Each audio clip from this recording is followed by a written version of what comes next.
un dato curioso en realidad es que en todo proceso migratorio que se estudia, en la mayoría de estos siempre hay esa asociación de criminalidad entre el migrante y el crimen.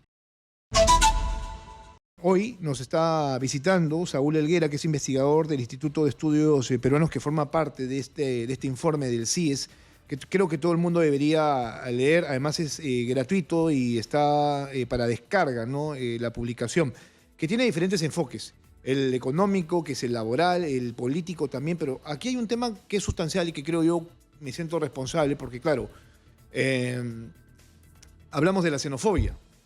Creo yo que sería bueno que Saúl nos explique qué finalmente es la xenofobia para luego entender el problema que estamos enfrentando respecto, ¿no? a esta comunidad que está presente en el país. ¿Cómo estás, Saúl? Muy buenos días. Buenos días, Jesús.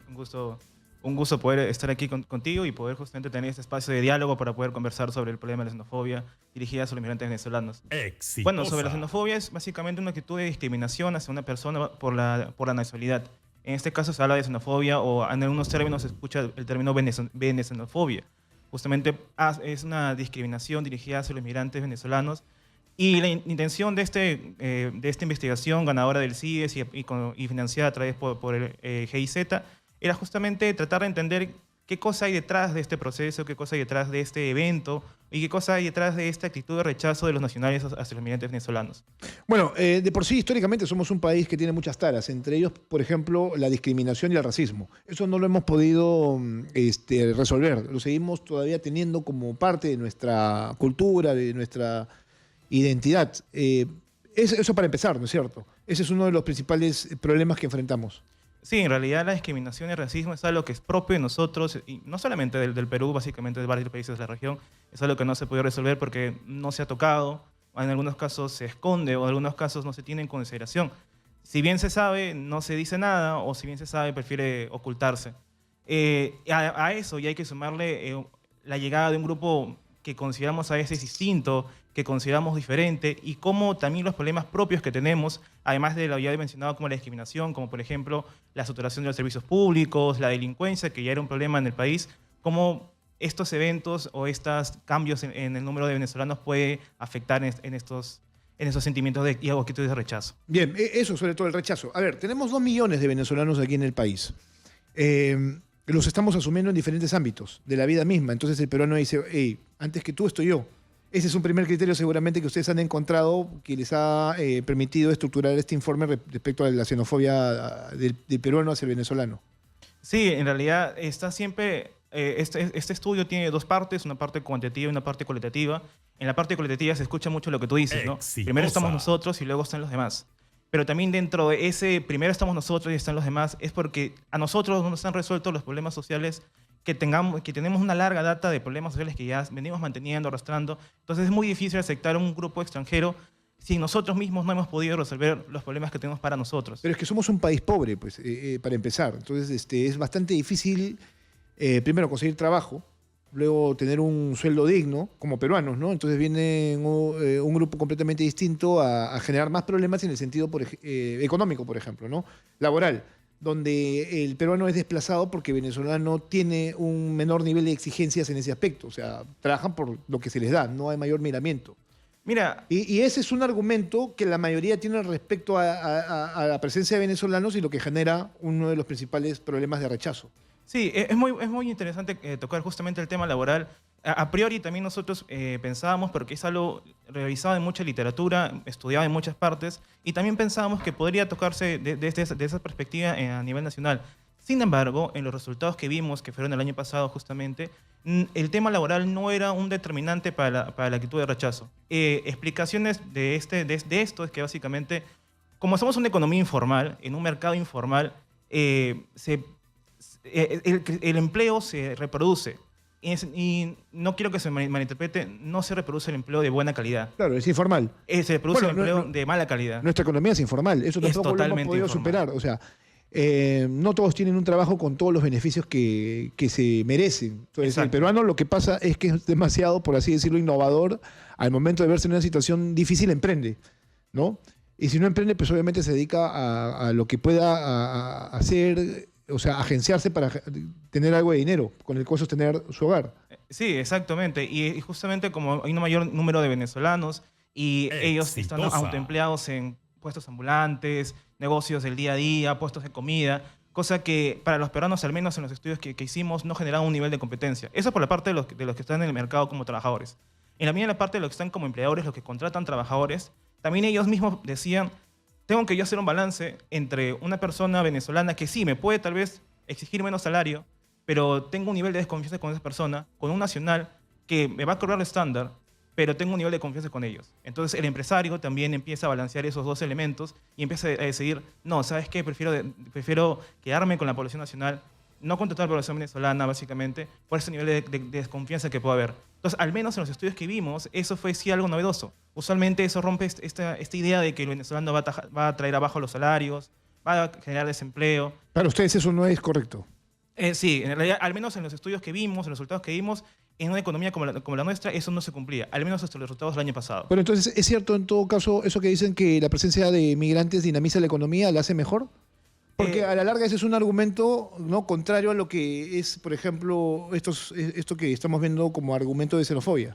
Sí, en realidad, al menos, por ejemplo, hay un estudio del Banco Central de Reserva que hablaba de que el aumento de la población venezolana, si bien podría afectar, no tenía un resultado concluyente sobre el mercado de trabajo, sí podía aumentar los niveles de consumo, por ejemplo.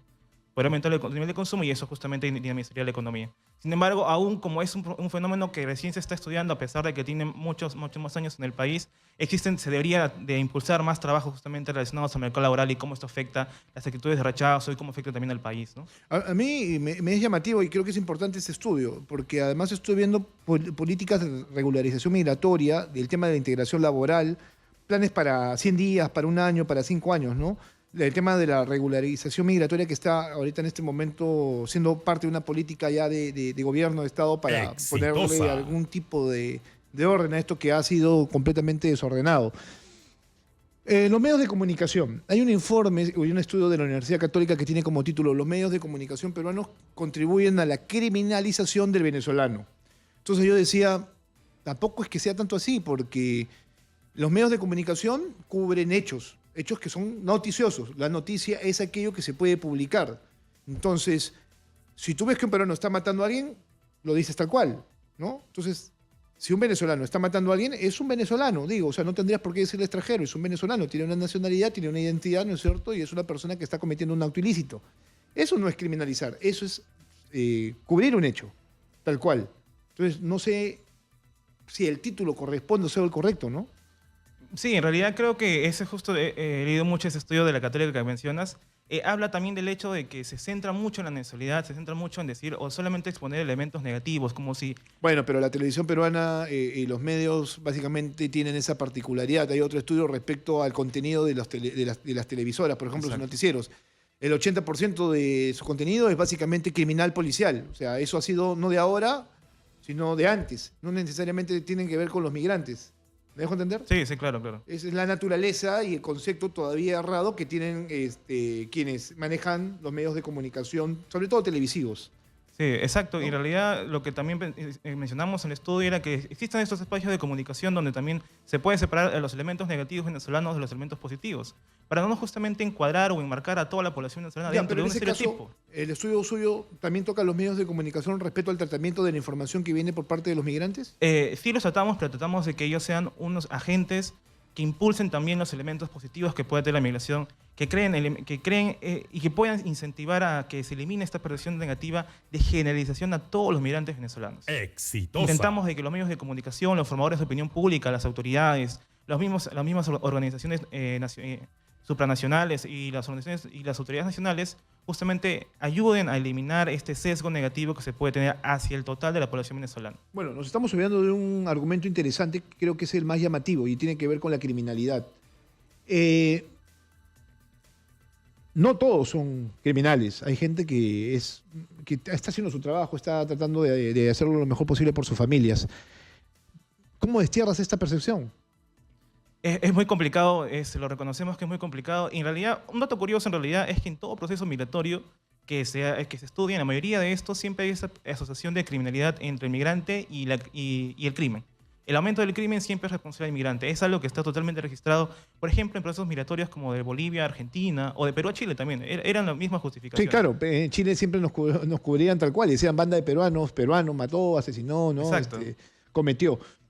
Bueno, eso está presente, digo, por eso te digo, eso no es un tema de ahora, es un tema de siempre. Y es Sí. bastante difícil para un medio de comunicación tratar de encontrar un punto medio para, por ejemplo, hacer una cobertura que sea del todo óptima.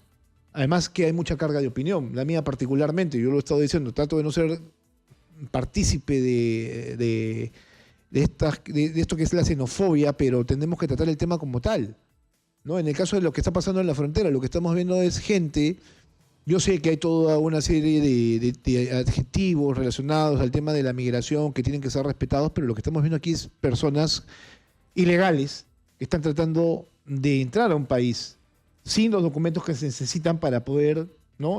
Primero, saber quiénes son y luego ver si se puede más adelante regularizar su condición. En este país tenemos 1.581.000 venezolanos, cifras oficiales entre comillas, Exitosa. pero alguien dice, no, no son 1.500.000, no, sino son 2 millones de venezolanos. Entonces, ¿cómo contenemos esa masa? ¿Cómo la asumimos? Esto no es una migración común y corriente, por eso te lo decía al inicio. Esto ya es algo completamente desordenado y que tiene una serie de problemas que los vamos conociendo de manera mucho más constante, ¿no? Sí, y también desordenado porque no hemos tenido una política migratoria correcta, no hemos tenido una política migratoria fuerte, no hemos tenido una política migratoria en realidad que pueda hacer, donde pueda permitir que los migrantes puedan ingresar de forma ordenada. Igual como pasó con el COVID, por ejemplo. El COVID exhibió que no teníamos un sistema de salud saturado, un sistema educativo que no podía responder a una pandemia. Justamente este evento está haciendo que también podamos ver de que no tenemos una política migratoria correcta, de que en realidad hemos descuidado lo que son las fronteras, de que hemos descuidado todo lo que es este ámbito. Y sí, en realidad en el rol que pueden jugar los medios de comunicación creo que está en esto, ¿no? Justamente en evidenciar, si bien se puede cubrir los hechos delictivos, lo cual es correcto, también se pueden mencionar hechos positivos o que están siendo generados a partir de la migración venezolana. ¿Y cuál sería un hecho positivo para ti que se podría destacar, por ejemplo? Por ejemplo, cómo una cultura que a veces podemos entender que es distinta, que cómo nos puede aportar al país, cómo también hay un mayor nivel de posibilidades de consumo y cómo eso puede afectar, por ejemplo, a las cifras macroeconómicas que ya de por sí están yendo a la baja en las últimas Ya, revisiones. eso es lo económico y lo social. Sí, justo. Porque te pregunto esto ahora en el ámbito social, porque también hay esta percepción del tema de la pertenencia, ¿no? El peruano dice, esto es mío, este es mi territorio, este es mi país, lo tienes que venir a respetar. Y el venezolano dice lo contrario, yo estoy viniendo aquí, estoy trabajando, estoy contribuyendo a tu país. Y entonces en esa situación también están. Te pongo los escenarios para que, aunque mínimos, son importantes creo para el análisis. Sí, son en realidad muy importantes para analizar este tema que causa mucho Exitosa. debate y seguro causa mucha polémica, pero sí se debe de reconocer también que hay elementos positivos venezolanos que existen en el país y que no todo es crimen, no todo es que están incentivando la criminalidad y que lo están haciendo cada vez más perversa, por ejemplo, ¿no? Que están también trayendo cosas nuevas, que también pueden traer buenos profesionales, por ejemplo, que pueden atender sistemas o lugares donde no existe o donde hay una falta de profesionales. Por ejemplo, en el sistema de salud existe una falta de profesionales. Eso es algo que creo que es importante. Y ahí sí yo quisiera tratar, ¿no? De también enfocar el tema. O sea, sí, tal vez el país debería empezar a hacer una distinción, que no sea una discriminación en realidad, de saber quiénes están, primero conocerlos, saber quiénes están ingresando y cuáles son sus principales competencias y cualidades, ¿no? Si hay profesionales que están llegando al país, tendríamos que asumirlos en las áreas en las que no tenemos. Por ejemplo, tú lo has dicho perfectamente, hay un buen número de médicos que no pueden, por ejemplo, regularizar su condición de profesional en el país, que es bastante complicado además, ¿no? Y que podrían ser absorbidos rápidamente por sectores donde se necesita esas posiciones, sobre todo al interior del país, donde no hay médicos, ¿no? Y que tal vez sus conocimientos también ayuden, por ejemplo, para mejorar el servicio, que es bastante caótico. O por ejemplo, también el sistema de educación. En el sistema de educación también hay una falta de ¿Han profesores. advertido ustedes, por ejemplo, en el estudio que hacen, qué cantidad de profesionales de esa nacionalidad tenemos en el país o eso todavía no se ha visto? No, en realidad no lo vimos porque fue una encuesta dirigida hacia los nacionales, no fue una encuesta dirigida hacia los migrantes venezolanos. Entonces no pudimos diferenciar mucho sus características. Sin embargo, estos datos pueden ser recolectados en la encuesta que hace el Instituto de Estudios, el INEI, en la EMPOE. Ahí se puede ver estos datos. Claro, a ver, estos datos dicen, yo tengo aquí un dato interesante. Dice, la encuesta dirigida a la población venezolana que reside en el país, que es la Enpovel del año 2022, realizada por el INEI, el 30% de personas venezolanas indicaron que se han sentido discriminadas desde su llegada al Perú. De ese Exitosa. total, el 95% señalaron que uno de los motivos fue su nacionalidad. Bueno, pero es una cuestión básicamente por la presencia, ¿no? Por el alto número de personas que están aquí de esa nacionalidad, porque el peruano no tiene problemas con otras nacionalidades, digo. O sea, Sí, no tiene problemas con, bueno, con la comunidad inglesa, que ahora está cambiando de rey, por ejemplo, ¿no? Con la española, con la japonesa, con la china. Son nacionalidades que se han conectado muy bien con el Perú y de la cual tenemos historia. sí, exacto. Y justamente esas diferencias de rechazo que hay frente a una tipo de nacionalidad y frente a otra que no existe, es justamente fue lo que nos motivó a hacer ese tipo de estudios, ¿no? ¿Por qué frente a un grupo sí hay y frente a otro grupo no hay? Pero el número, pues. A priori se puede decir por el número, también se puede decir por cómo este número impacta en los servicios públicos, por cómo este número impacta problemas estructurales que ya teníamos y venimos arrastrando desde antes y que no hemos solucionado. Como un país que en cifras está macroeconómicamente estable y que hemos tenido épocas de crecimiento en los últimos 10 años, por ejemplo, deberíamos de haber resuelto muchos problemas sociales que lamentablemente no hemos resuelto y que hace que cambios por ejemplo, el mayor número de inmigrantes generen esta actitud de rechazo frente a este grupo, porque creemos que los problemas sociales que ya son graves y que ya están presentes en el país se van a incentivar, se van a acrecentar o van a ser cada vez peores. Bien, Saúl, muchas gracias por estar esta mañana con nosotros, por tomarte el tiempo. Creo que es importante que la audiencia exitosa sepa exactamente qué es la xenofobia, que es un problema serio, ¿no? Que no tendríamos que ser tan discriminadores, pero es que, y que tal vez deberíamos también tratar de entenderlos, ¿no? Porque hay gente que tiene muchos problemas políticos, económicos, mira, y no solamente es, a ver, no solamente es una persona, son familias enteras que han tenido que salir de su país. Yo trato de hacer la distinción, pero a veces también me desborda un poco el ímpetu respecto a lo que estoy viendo, ¿no? Sí, sí. Y a veces también peco de chauvinista, de patriótico, o sea, de decir a mi país se respeta, y esas taras que tengo yo como comunicador o como periodista también lo debe tener en extremo la población que se ve afectada directamente y que convive con grupos de venezolanos que ya radican en el Perú, ¿no? Sí, exactamente. Y justamente celebramos que existen ese tipo de espacios donde pues, se pueden distinguir justamente lo que decimos al inicio. Distinguir que existen grupos, elementos buenos y elementos negativos y que no solamente por algunas noticias que vemos sobre elementos negativos debemos de generalizar y marcar a todo el grupo. Que no necesariamente son todos negativos. Saúl Helguera, investigador del Instituto de Estudios Peruanos. Hay un informe importante de inmigración venezolana hecha por el CIES, que es el Consorcio de Investigación Económico y Social. Lo leí completo, creo que es importante que usted también lo haga. Si tiene la posibilidad, entre a su página web y descargue el material para que tenga un mayor conocimiento, ¿no? Y argumentos también para saber cuál es, primero el contexto y luego usted pueda asumir una posición y pueda opinar correctamente, porque no todo tampoco se puede hacer por la libre, ¿no? Hay argumentos y creo que son importantes que uno los tenga por cultura, ¿no? Por querer además tener un mejor país, que pueda además ser solidario en determinados momentos, o más solidario, aunque se nos está pidiendo ya al extremo de solidaridad, no sé qué tanto podamos aguantar, pero así están las cosas.